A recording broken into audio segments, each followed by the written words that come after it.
मैं engineer RB Singh यश tutorial Chhapra से Bihar board और सीबीएसई के छात्रों को ऑनलाइन पढ़ाने के लिए मैं एक संदेश दे रहा हूं। प्रिय छात्रों, इस कोविड-19 आपदा के चलते जो क्लास डिसकंटिन्यू हो चुका है, बहुत दिनों से आप घर पर बैठे हुए हैं, आप अपने से कुछ पढ़ भी रहे होंगे और लेकिन पढ़ने के लिए एक मार्गदर्शक की ज़रूरत होती है, एक शिक्षक की आवश्यकता होती है। तो प्रिय छात्रों, आपको पढ़ाने के लिए ऑनलाइन मैंने सभी तरह से या हर तरह से पूरी तरह से इस प्रकार सिलेबस को, पढ़ाई को, पिछले बातों को और जहाँ से पढ़ना है उसको सुसज्जित किया है। अब इसी बारे में आपको कुछ बताने जा रहा हूँ। मैं यह बतलाने जा रहा हूँ कि अब कैसे आपको मैं पढ़ाने जा रहा हूँ। हम लोग क्लास 12th में यानी क्लास 12 में पहला फिजिक्स का ब्रांच पढ़ रहे थे, electrostatics.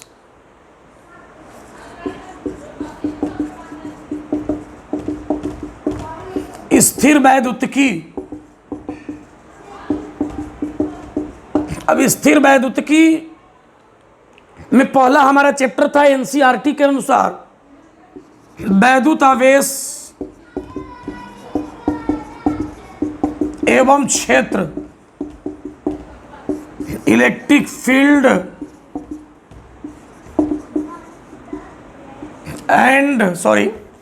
Electric charges and field. इस चैप्टर में हम लोग बहुत सारी चीज़ों को सीखे थे, बहुत सारी चीज़ों को पढ़े थे। जैसे वैद्युत आवेश किसे कहते हैं, उसका मात्रक कितने तरह का होता है, वैद्युत आवेश कौन सी राशि है, वैद्युत आवेश के गुण क्या है, वैद्युत आवेश और द्रव्यमान के बीच क्या संबंध होता है, उनमें अंतर क्या है। इसके बाद कूलाम का नियम, इसके बाद विद्युतीय क्षेत्र के बारे में। इसके बाद हम लोग पढ़ रहे थे अपने क्लास में वैद्युत द्विध्रुव, इलेक्ट्रिक डाइपोल के बारे में हम लोग पढ़ रहे थे। और विद्युतीय द्विध्रुव के बारे में हम लोगों ने पढ़ा था कि वो उसकी परिभाषा क्या है। उसके बाद हमने पढ़ा था वैद्युत द्विध्रुव आघूर्ण क्या है। इसके बाद हमने पढ़ा था वैद्युत द्विध्रुव के अक्षीय स्थिति पर विद्युतीय क्षेत्र तीव्रता। इसके बाद वैद्युत द्विध्रुव के निरक्षीय स्थिति पर विद्युतीय क्षेत्रता कुछ बैचों में पढ़ाए थे, कुछ बैचों में पढ़ाने वाले थे और इसके आगे भी कुछ बैचों में मैंने पढ़ाया था। तो जहाँ तक पढ़ाई हुआ है वहाँ से क्लास को कंटिन्यू करना है मुझे, लेकिन मैं जितना पढ़ा चुका हूँ उसका 3 या 4 लेक्चर, 5 लेक्चर भी एक रिवीजन क्लास में पहले दे रहा हूँ, ताकि आप का कोई भी चीज़ किसी भी तरह से जो है छूटे नहीं और आप कहीं असंतुष्ट न रहें और आपको समझ में आए।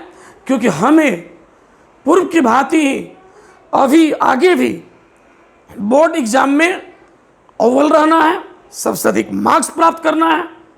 और इसी के साथ हम लोग अगला लेक्चर आपके सामने पेश आएगा, उसको आप कंटिन्यू करें। और 4 या 5 लेक्चर जो रिवीजन का होगा, उसके बाद आपका जहाँ से छूटा है वहाँ से आपका क्लास कंटिन्यू हो जाएगा। तो रिवीजन क्लास को आप निश्चित रूप से देखें ताकि आपको कोई दिक्कत ना हो। और इस तरह छात्रों, धन्यवाद।